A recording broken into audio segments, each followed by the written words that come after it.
Hello guys, आप सभी का हमारे YouTube channel guider Akhilesh classes में बहुत बहुत हार्दिक स्वागत है। तो चलिए दोस्तों, आज हम बात करने वाले हैं बहुत ही महत्वपूर्ण टॉपिक पर जो प्रत्येक एग्ज़ाम में अवश्य पूछा जाता है। एग्ज़ाम कोई भी हो, चाहे रेलवे हो, एसएससी हो, यूपी ट्रिपल एससी हो या अन्य कोई राज्य स्तरीय एग्ज़ाम हो, हर एग्ज़ाम में वहाँ से प्रश्न एक आध अवश्य पुटअप होता है। चलिए दोस्तों, बात करते हैं। आज का हमारा टॉपिक है अंग्रेज़ों की कर व्यवस्था। अंग्रेज़ों की जो कर प्रणाली थी उसे हम देखने वाले हैं। तो मूल रूप से पहले कर प्रणाली जो थी उनकी थी स्थायी बंदोबस्त या जमींदारी प्रथा।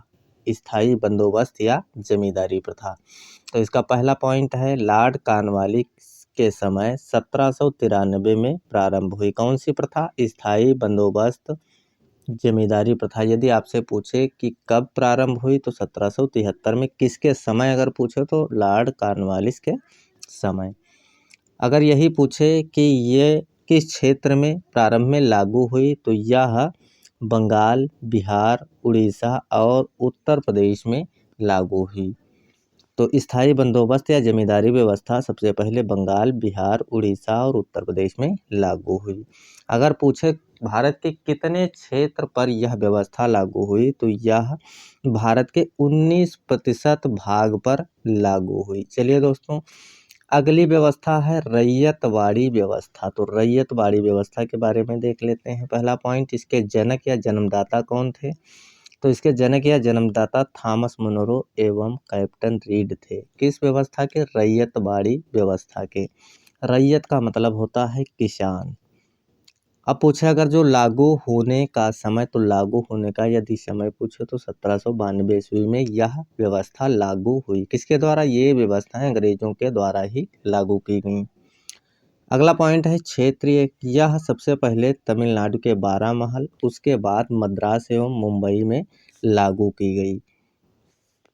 यदि पूछे भारत के कितने क्षेत्रफल पर यह लागू थी तो यह भारत के 51% भूभाग पर लागू थी। चलिए, अगली व्यवस्था है महालबाड़ी व्यवस्था। महालबाड़ी व्यवस्था, महाल का मतलब यहाँ पे होता है गांव। तो इसके जनक या जन्मदाता अगर पूछें तो ये हाल्ट मैकेंजी थे। प्रश्न बनता है कि महालबाड़ी बंदोबस्त व्यवस्था के जनक या जन्मदाता कौन थे? तो हाल्ट मैकेंजी थे। क्षेत्र अगर पूछे कहाँ लागू हुई तो उत्तर भारत, अवध और मध्य प्रांत में यह सर्वप्रथम लागू की गई। यदि पूछे महालबाड़ी व्यवस्था भारत के कितने भूभाग पर लागू हुई तो भारत के 30% भूभाग पर यह व्यवस्था लागू हुई। अब देखिए, एक बार रिवीजन देख लीजिए फटाफट। अगर स्थायी बंदोबस्त पूछे कितने परसेंट भूभाग पर लागू थी तो ये 19% पर लागू थी।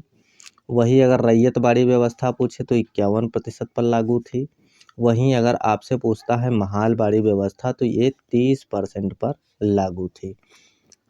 चलिए दोस्तों, वेरी इंपॉर्टेंट फैक्ट, अकबर के महत्वपूर्ण कार्य बार बार पूछे गए हैं परीक्षाओं में। इसका ईयर अवश्य पूछ लेता है, तो ईयर ही आपको याद करने हैं। तो अकबर के महत्वपूर्ण कार्य जो परीक्षाओं में पूछा जाता है हमारे द्वारा, वही छोटे छोटे टॉपिकों के रूप में आप सभी के सामने प्रस्तुत किया जाता है। तो चलिए दोस्तों, पहला काम था इनका दास प्रथा का अंत। तो ये कब शुरू हुआ?